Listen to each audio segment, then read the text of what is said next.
اعوذ باللہ من الشیطان الرجیم بسم اللہ الرحمن الرحیم الحمد للہ رب العالمین وصلی اللہ علی سیدنا وحبیب قلوبنا ابی القاسم محمد وعلی اہل بیتہ الطیبین الطاہرین اما بعد فقد قال اللہ الحکیم فی کتابہ الکریم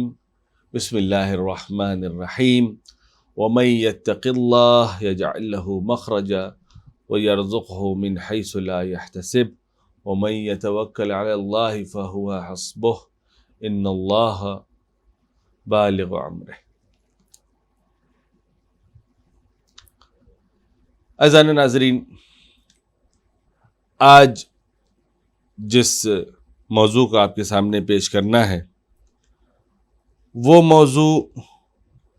جو گزشتہ کل میں نے آپ کے سامنے پیش کیا تھا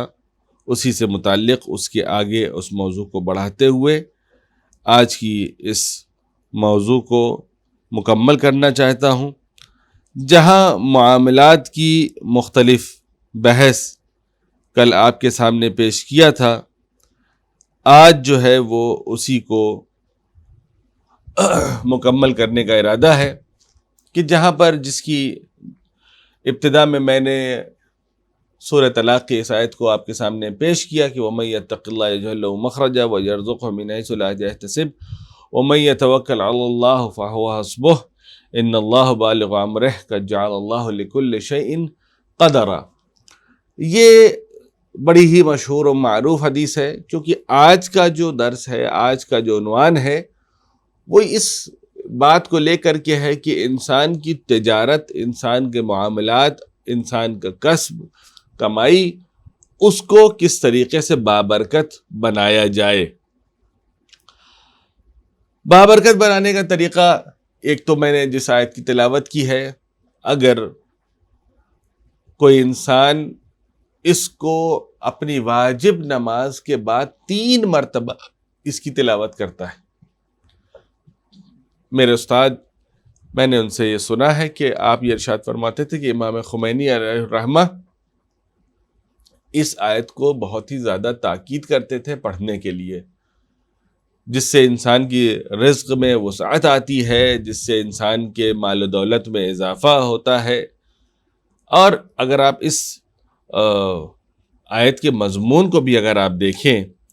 تو کیا فرما رہی ہے؟ وَمَن يَتَّقِ اللَّهَ يَجْعَل لَّهُ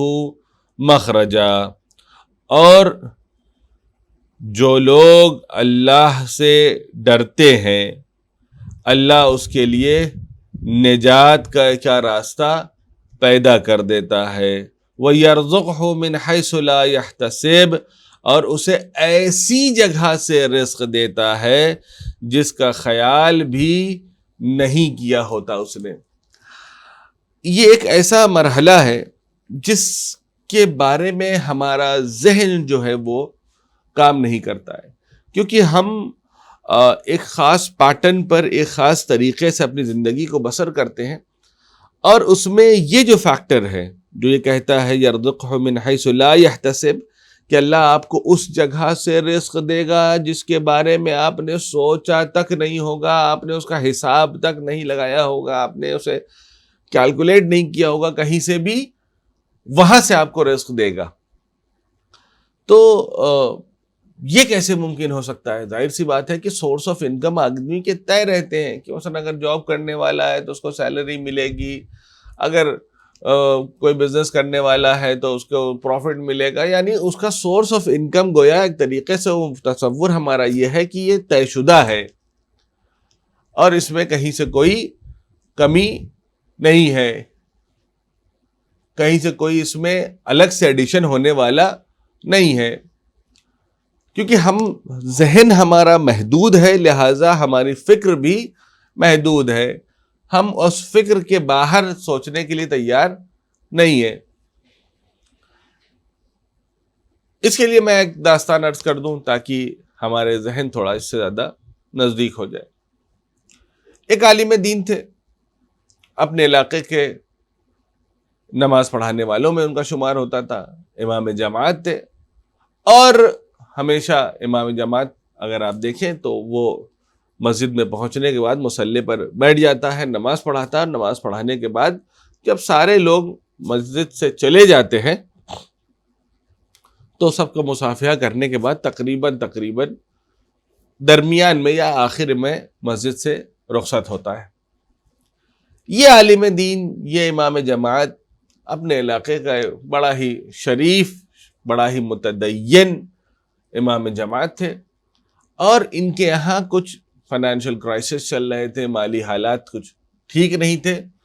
جس کی وجہ سے ان کے سامنے ایک سفر درپیش تھا جہاں ان کو جانا تھا. لیکن ان کے ذہن میں یہ بھی چل رہا تھا کہ اگر میں چلا گیا تو میری جگہ پر نماز کون پڑھائے گا، میں پتہ نہیں میں دوبارہ اگلی نماز کے لیے بر وقت واپس آ پاؤں گا کہ نہیں آ پاؤں گا. یہ مختلف سوالات ان کے ذہن میں چل رہا تھا. انہوں نے ارادہ کیا کہ کل دوپہر میں، کل صبح کی نماز پڑھا کر کے میں جلدی نکلوں گا تاکہ بر وقت کوشش کروں گا کہ واپس آ جاؤں، تاکہ مومنین کو میں دوبارہ نماز ظہر پڑھا سکوں. اس سلسلے سے آپ نماز پڑھانے کے لیے جلدی کھڑے ہوئے. کھڑے ہونے کے بعد یہ فوراً نماز پڑھایا. نماز پڑھانے کے بعد ابھی السلام علیکم ورحمۃ اللہ وبرکاتہ ہوا، اللہ اکبر اللہ اکبر اللہ اکبر، تکبیر کہنے کے بعد، سلام پھیرنے کے بعد آپ نے مومنین کی طرف رخ کیا، کہا کہ مومنین کرام مجھے ایک ضروری کام لاحق ہے، لہٰذا میں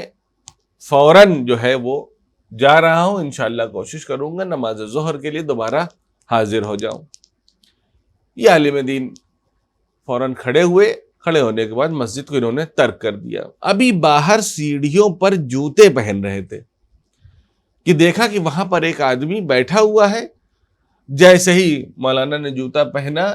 فوراً اس آدمی نے ایک تھیلی جس میں کچھ دینار تھے وہ امام صاحب کی خدمت میں پیش کر دیا، کہا قبلہ یہ آپ کے لیے ہے. امام جماعت جو بہت جلدی میں تھے فوراً ٹھہر گئے، کہا کہ یہ کس چیز کے لیے ہے؟ کہا نہیں قبلہ یہ آپ کے لیے ہے، یہ آپ کے لیے ہدیہ ہے میری طرف سے.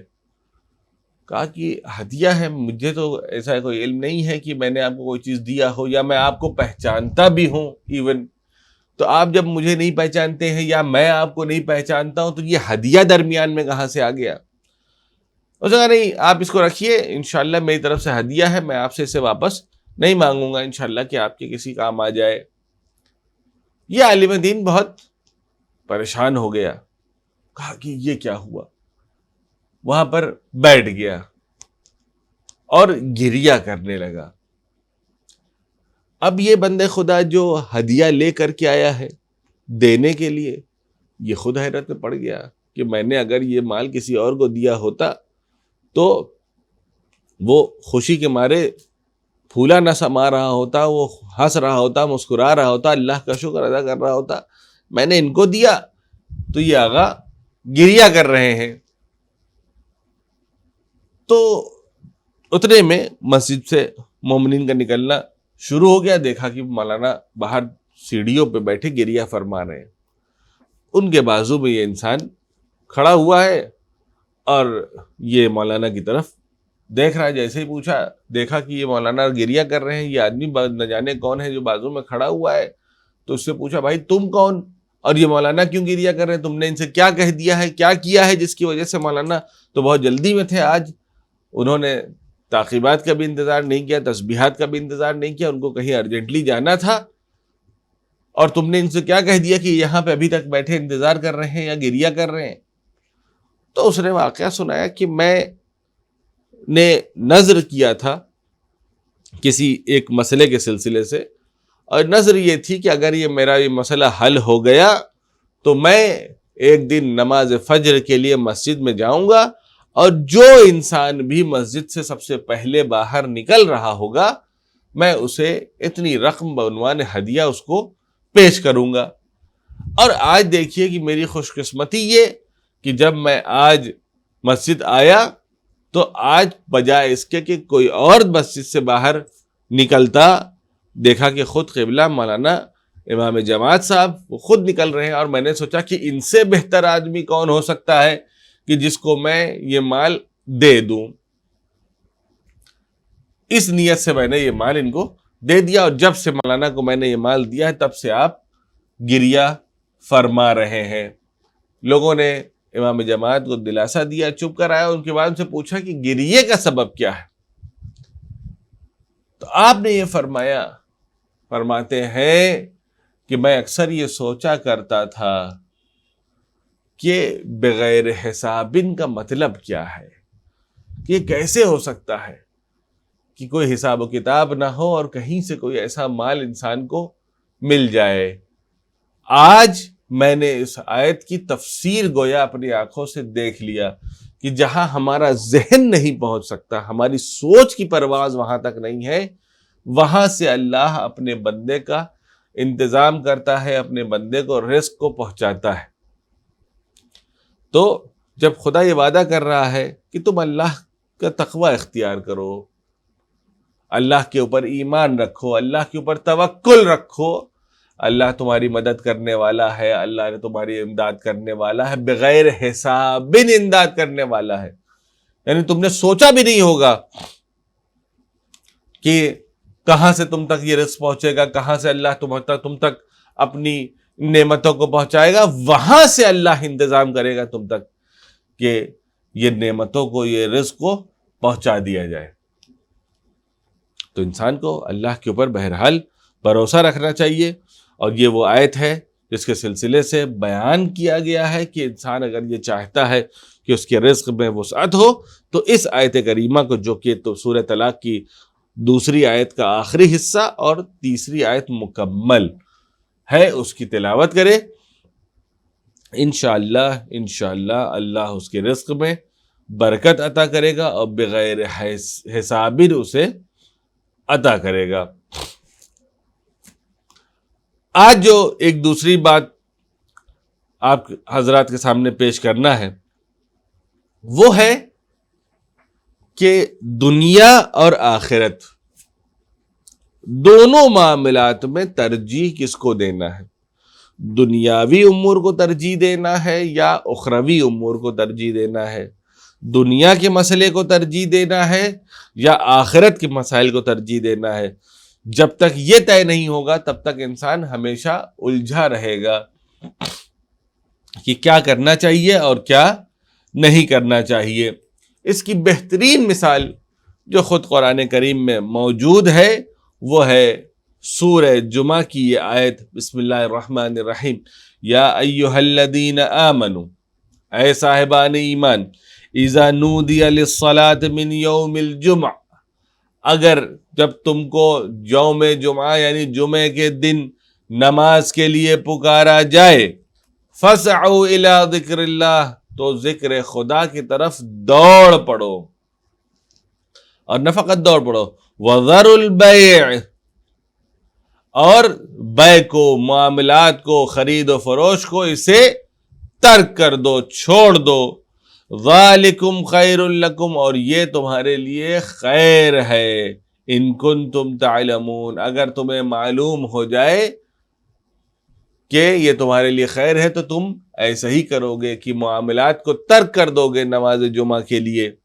یعنی نماز جمعہ کی جو خصوصیات ہے وہ کچھ ایسی ہے کہ انسان کے جہاں معنوی مسائل کو حل کرتی ہے نماز, وہیں مادی مسائل کو بھی یہ نماز حل کر دیتی ہے. اسی لیے خدا کہتا ہے کہ بیع کو چھوڑ دو, معاملات کو ترک کر دو, اور ترک کرنے کے بعد نماز جمعے کی طرف رخ کرو. فَإِذَا قُضِيَتِ الصَّلَاةُ, اور جب نماز مکمل ہو جائے, فَانْتَشِرُوا فِي الْأَرْضِ, زمین میں بکھر جاؤ, پھیل جاؤ,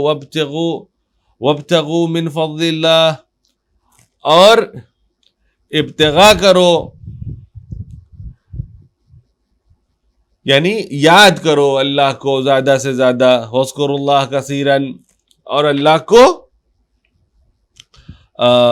یاد کرو زیادہ سے زیادہ, لَعَلَّكُمْ تُفْلِحُونَ. اچھا, یہاں پر کیا کہا جا رہا ہے؟ کہا جا رہا ہے کہ جب نماز جمعہ کے لیے تمہیں پکارا جائے تو ساری چیزوں کو چھوڑ کر کے نماز جمعے کی طرف چلے جاؤ. دوسری چیز, یہ تمہارے لیے خیر ہے۔ تیسری چیز، اذا قضیت الصلاۃ، جب یہ نماز کا سلسلہ ختم ہو جائے، فانتشروا فی الارض وابتغوا من فضل اللہ، اور زمین پر بکھر جاؤ، زمین پر پھیل جاؤ اور فضل خدا سے طلب کرو، واذکروا اللہ کثیرا، اور اللہ کا ذکر کثرت سے کرو۔ قرآن کہہ رہا ہے، اب میں اس کو تھوڑا سا اس کو گویا اس کا بائفیکیشن کرنا چاہتا ہوں، تھوڑا سا اس کی تقسیم کو بیان کرنا چاہتا ہوں کہ قرآن کیا کہہ رہا ہے اور ہم کیا کرتے ہیں۔ بڑی ہی انٹرسٹنگ چیز ہے۔ قرآن کہہ رہا ہے کہ جب نماز کے لیے پکارا جائے تو نماز پہ جاؤ، اور اس ٹائم تک مال و دولت اور بزنس اور یہ تجارت کو چھوڑ دو، اور جب نماز ختم ہو جائے تو اپنے کام پر لوٹ جاؤ، فانتشروا فی الارض، زمین پر بکھر جاؤ اور اللہ کی رحمت کو طلب کرو، اس کے فضل و کرم سے اس سے مانگو۔ یعنی ہم سے یہ حکم دیا جا رہا ہے کہ جب نماز جمعہ ختم ہو جائے اس کے بعد ہم اپنے کاروبار کی طرف پلٹ جائیں۔ لیکن اکثر یہ ہوتا ہے کہ مسلمان علاقوں میں صبح میں دکان کھلتی ہے اور ظہر میں جب نماز جمعہ پڑھ لیتے ہیں تو اس کے بعد دکانوں کو ہم بند کر دیتے ہیں، ہم دکان کو بند کر کے اپنے گھر آ جاتے ہیں، جبکہ قرآن یہ کہہ رہا ہے کہ جب آپ نے نماز ادا کر دی ہے، نماز جمعہ پڑھ لیا ہے، فانتشروا فی الارض، زمین میں بکھر جاؤ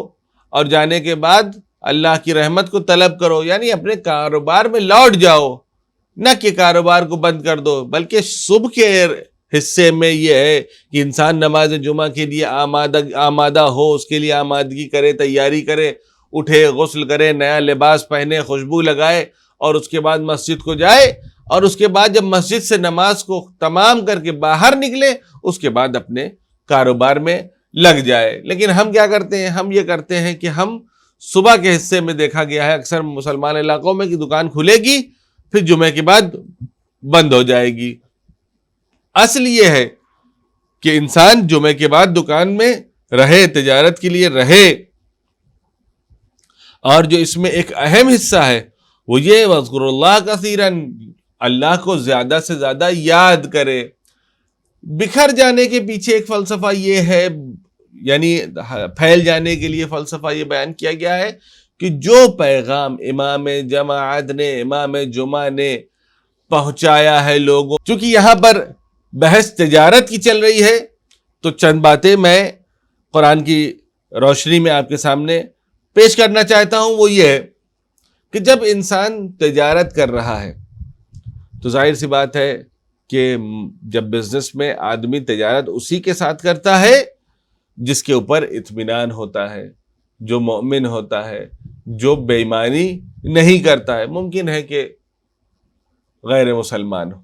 لیکن اگر وہ سودا اچھا دیتا ہے، اچھے معاملات کرتا ہے، تو اس صورت میں انسان کوشش کرتا ہے کہ ہم اسی سے معاملہ کریں۔ اس صورت میں ایک چیز، بھلے ہی بہت مومن آدمی ہے، بہت پابند آدمی ہے، کبھی اس نے بے ایمانی نہیں کی ہے، بہت صاحب ایمان ہے، سب کچھ ہے، لیکن اس کے بعد بھی قرآن یہ کہہ رہا ہوتا یا ایھا الذین آمنوا اذا تداینتم بدین الی اجل مسمی فاکتبوہ، اگر ایک دوسرے کے درمیان میں صاحبان ایمان جب کبھی معاملہ کرے ایک خاص ٹائم فریم کے لیے، ایک خاص چیز کے لیے، فاکتبوہ یعنی اس کو لکھیں، زبانی اگریمنٹ نہ کریں کہ ہاں بھائی یہ سامان بھیج دینا، وہ آپ کے پاس آ گیا، میں پیسے دیتا ہوں اور پیسے لے لوں گا، یہ پیسہ کر دوں گا، ایسا ہو جائے گا، ویسا ہو جائے گا، کیونکہ زبانی اگریمنٹ کی کوئی ویلیو نہیں ہوتی ہے۔ ایک جگہ بازار میں جسے کہتے ہیں زبان کی بڑی ویلیو ہوتی ہے۔ زبان کی ویلیو سے میں انکار نہیں کر رہا ہوں کہ میں نے کہہ دیا تو میں کروں گا، ایسا نہیں ہے کہ میں اپنے وعدے کو وعدہ خلافی کروں، لیکن مسئلہ یہ ہے کہ اس چیز کو آپ جسٹیفائی نہیں کر سکتے۔ اس چیز کو اگر خدا نخواستہ کسی نے بے ایمانی کی تو آپ اسے کورٹ میں پیش نہیں کر سکتے ہیں۔ لہٰذا یہ ائمہ طاہرین کی سیرت میں سے ہے کہ وہ جب کبھی کوئی چیز ان کے پاس دی جاتی تھی، کوئی امانت لی جاتی تھی، کوئی امانت دی جاتی تھی، تو فوراً ایک رسید گویا وہ دینے والے کو دیا کرتے تھے۔ چوتھے امام کا واقعہ ہے کہ ایک آدمی آیا آپ کے پاس، اور آنے کے بعد اس نے کوئی امانت آپ کے پاس رکھوائی، کہا مولا میں سفر پر جا رہا ہوں اور آپ سے بہترین فرد اس پورے شہر مدینہ میں کوئی نہیں ہے جو میری امانت کو سنبھال سکے، اور ہوگا بھی کیسے، یہ محمد امین کے نواسے ہیں، یہ اس خاندان سے تعلق رکھتے ہیں جو سارے کے سارے امانت دار لوگ تھے۔ تو وہ امانت بہرحال لے کر کے چوتھے امام کی خدمت میں حاضر ہوا، اور اس نے اپنی امانت کو چوتھے امام کے پاس پیش کر دیا۔ امام نے اپنی ابا میں سے ایک دھاگا نکال کر کے اس کو بعنوان رسید دے دیا، کہا جب یہ دھاگا تم مجھ کو واپس کرو گے تو میں تمہاری امانت کو تم کو دے دوں گا۔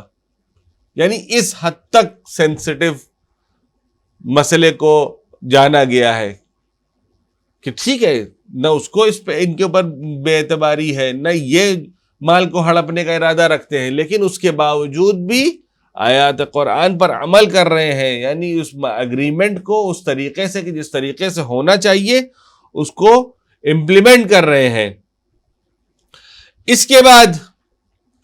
جو اور دیگر معاملات میں جو شرائط قرآن نے بیان کیا ہے، قرآن میں سورہ بقرہ کی آیت نمبر 282 یعنی 282 میں ایک چیز کا اور ذکر کیا گیا ہے، وہ کیا ہے؟ وہ یہ ہے کہ جب کبھی آپ کوئی معاملہ کریں، کسی کے ساتھ کوئی اگریمنٹ کریں،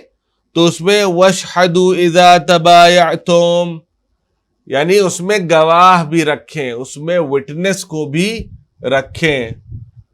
ہم اور آپ کیا کرتے ہیں؟ ہم اور آپ کرتے یہ ہیں کہ اکثر چاہتے ہیں کہ باتوں کو چھپائے رکھیں، کسی کو پتہ نہ چلنے پائے، کہ اگر پتہ چل گیا کہ میں نے فلاں جگہ معاملہ کیا ہے تو کیا ہوگا؟ کچھ نہیں ہوگا۔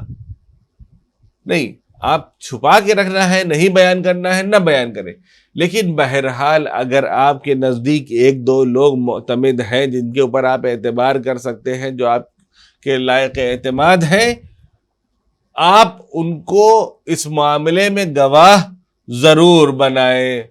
تاکہ اگر خدا نخواستہ کوئی بعد میں کوئی مشکل پیش آئے، کوئی پریشانی لاحق ہو، تو گواہ بھی رہے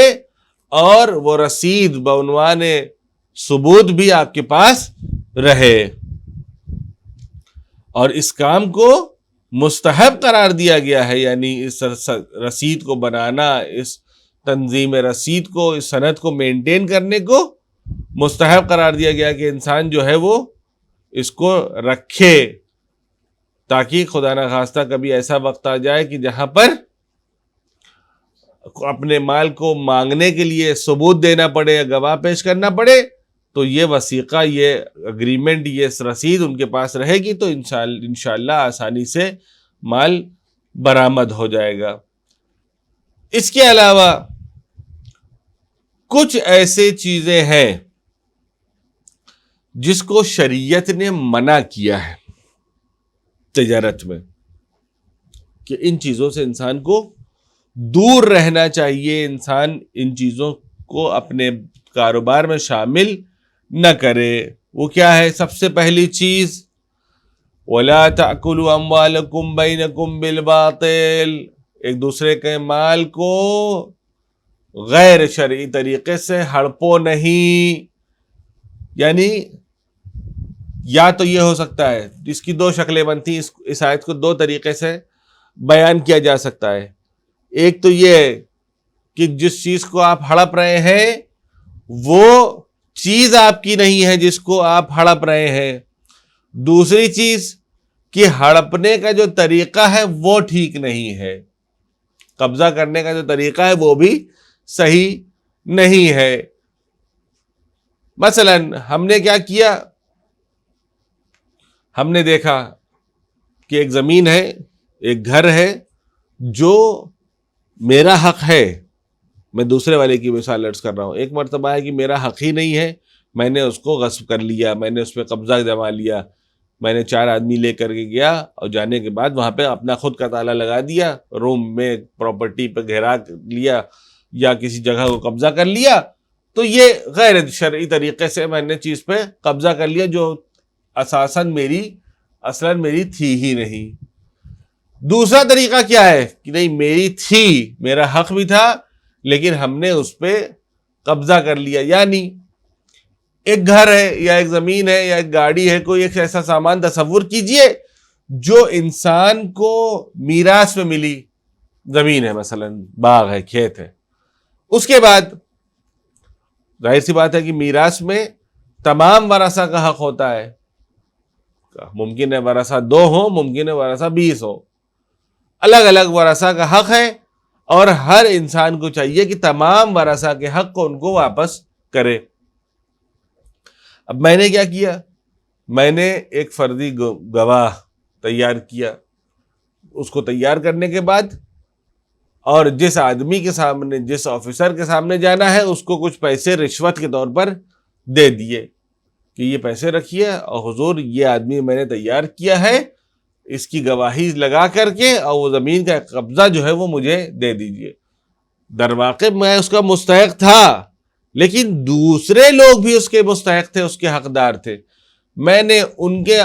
قبضے کو ہٹانے کے لیے کیا کیا، رشوت کا سہارا لیا، بے ایمانی کا سہارا لیا۔ تو شریعت کہتی ہے کہ رشوت اور بے ایمانی کا سہارا لینا جائز نہیں ہے۔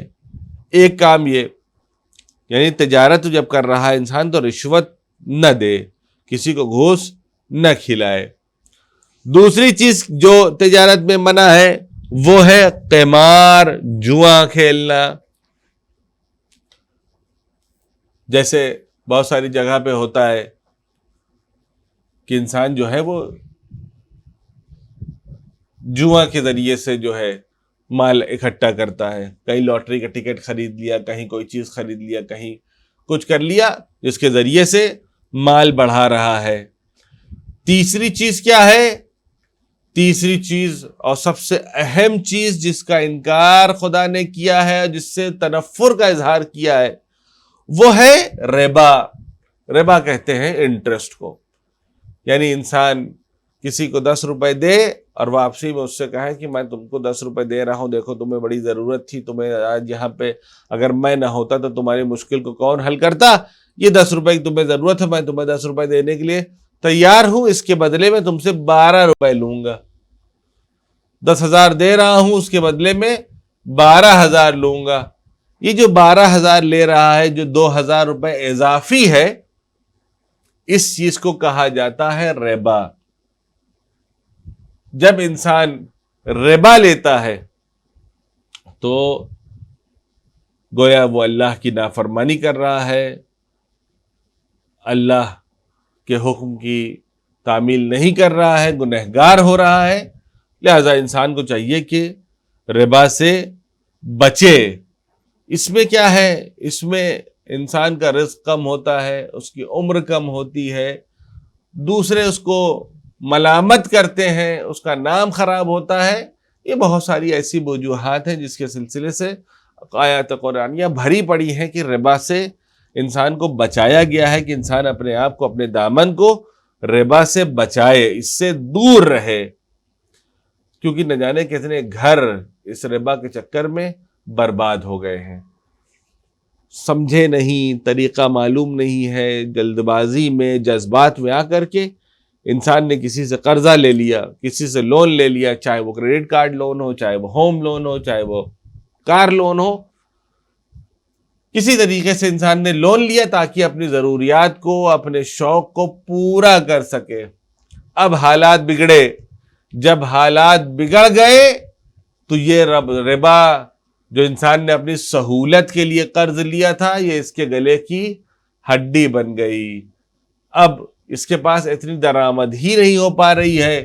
کہ یہ اصل مال کو واپس کر سکے، چبر سے کہ اس کے اوپر آئے ہوئے سود کو بھی واپس کر سکے۔ یعنی انسان گویا اپنے آپ کو اس دلدل میں دھکیل دیتا ہے جہاں سے آسانی سے اسے نجات نہیں مل پاتی۔ تو کوشش کرے انسان ان سب چیزوں سے بہرحال اپنے آپ کو دور رکھے۔ آخر میں ایک بات کی طرف اور اشارہ کرنا ہے، وہ کیا ہے؟ وہ ہے کہ انسان اپنے ہر معاملے میں اللہ پر توکل رکھے، یعنی اللہ کے اوپر بھروسہ رکھے۔ اللہ نے رزق کا وعدہ کیا ہے، اللہ کہہ رہا ہے کہ تمہارا رزق میرے اوپر ہے، میرے ذمے ہے۔ ہم یہ سمجھتے ہیں کہ ہماری وجہ سے ہمارے فیملی کے اخراجات چل رہے ہیں۔ عزیزان محترم، جب ہم نہیں تھے تب بھی خرچہ چل رہا تھا، اور جب نہیں رہیں گے تب بھی خرچہ چلتا رہے گا۔ یعنی ہم یہ نہ سمجھیں کہ ہمارے وجہ سے کچھ ہوتا ہے۔ اللہ نے ہم کو یہ مقام دیا، اللہ نے ہمارے لیے یہ اسباب فراہم کیے کہ جہاں ہم اس بات کو سوچنے لگے کہ ہمارے وجہ سے یہ کاروبار چل رہا ہے، وَإِلَّا اللہ کو اپنے بندوں تک رزق پہنچانے کے لیے کسی کا محتاج ہونے کی ضرورت نہیں ہے۔ جس سے چاہتا ہے اس کے ذریعے سے پہنچا دیتا ہے، جتنا چاہتا ہے اتنا پہنچا دیتا ہے۔ یعنی کہ آدمی یہ نہ سمجھے کہ میں اگر نہ رہا تو میری فیملی کا کیا ہوگا، نہیں، اللہ رازق ہے اور ہمیں ضرورت ہے کہ ہم اس کے اوپر توکل رکھیں۔ ان اللہ هو الرزاق ان اللہ هو الرزاق ذو القوۃ المتین۔ اللہ جو ہے وہ یعنی بے حساب رزق دینے والا ہے، اور وہ صاحب قوت اور قدرت بھی ہے۔ بارہا قرآن میں رازقین کا لفظ آیا ہے،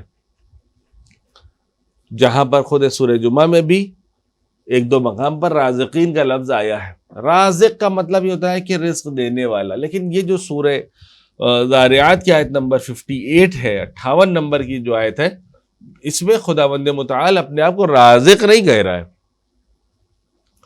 رازق یعنی ہم اور آپ بھی ممکن ہے کہ ایک بار کسی کو کوئی کھانے پینے کی چیز دے دیں تو ہم اس کے لیے رازق بن جائیں،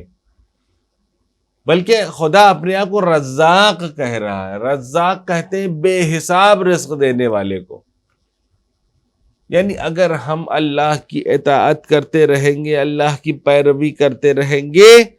تو اللہ بھی ہمیں بے حساب رزق دے گا۔ کہیں اس نے ہماری زندگی میں کہیں کوئی کمی، کوئی کاستی نہیں رکھے گا۔ صرف اور صرف ضرورت کس بات کی ہے؟ ضرورت اس بات کی ہے کہ ہم اپنے معاملات زندگی میں اللہ کے اوپر یقین رکھیں، اللہ کے اوپر توکل کریں۔